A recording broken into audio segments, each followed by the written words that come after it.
नेहा नेगी जी का जो प्रश्न है वह थोड़ा मार्मिक है। वह लिखती हैं कि सबके लिए मैंने अच्छा किया, सबको रिस्पेक्ट मैंने किया, परंतु मुझे रिस्पेक्ट नहीं मिलता, मेरा कोई फ्रेंड नहीं है, कोई बात नहीं करना चाहता और हस्बैंड और उसकी फैमिली परेशान करती है। सब पूजा पाठ करती हूँ लेकिन दुख ही दुख मिला है। तो मैं अपने आप को स्ट्रांग कैसे बनाऊं?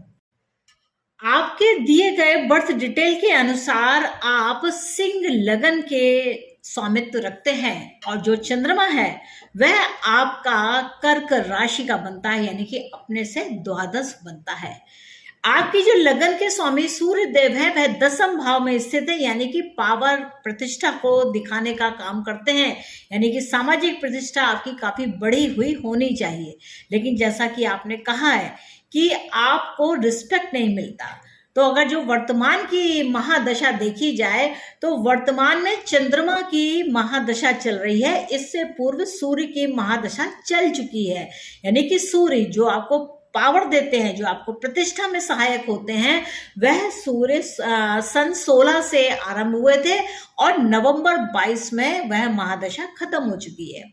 अब नवंबर 22 के बाद से चंद्रमा की महादशा 10 वर्ष के लिए यहाँ पर आरंभ हो चुकी है और चंद्रमा अश्लेषा नक्षत्र के होकर के द्वादश भाव में बैठे हैं। आपका जो प्रश्न है कि हस्बैंड और उसकी फैमिली मुझे परेशान करती है, मैं सब पूजा पाठ करती हूँ लेकिन फिर भी मुझे दुख ही दुख है।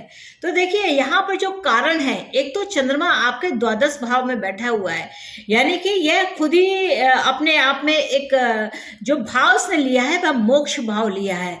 उसके साथ साथ जो चंद्रमा है वह अश्लेषा नक्षत्र के तृतीय चरण को लेकर के है, जो कि नवमास की कुंडली में लाभ में बैठा है, यानी कि आप कहीं ना कहीं गेन प्राप्त के चक्कर में हैं।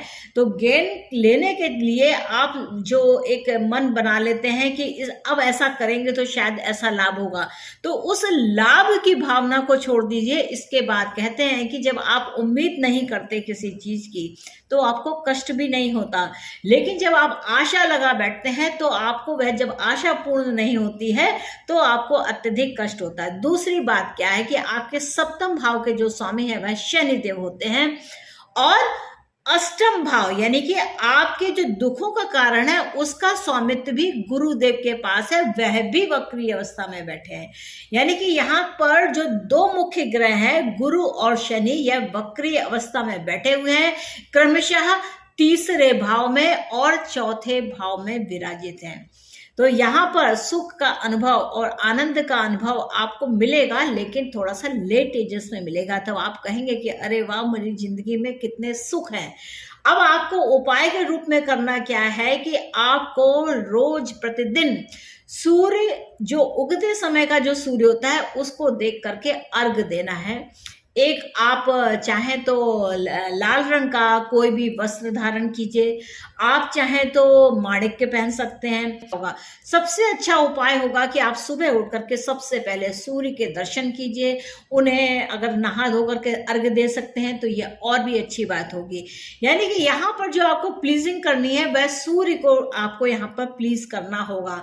यह जो सूर्य हैं वह मंगल के साथ में और बुध के साथ में बैठे हुए हैं।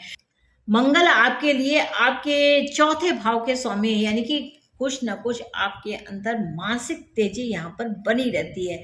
तो उस क्रोध को थोड़ा सा शांत कीजिए और भूमि पर आप शयन कीजिए, जिससे आपका जो मंगल, जो रुष्ट मंगल है वह शांत हो जाएगा। वैसे अगर देखा जाए तो आपकी जो प्रतिष्ठा है वह काफी बढ़ी हुई है और आपको इस पर भगवान को धन्यवाद देना चाहिए।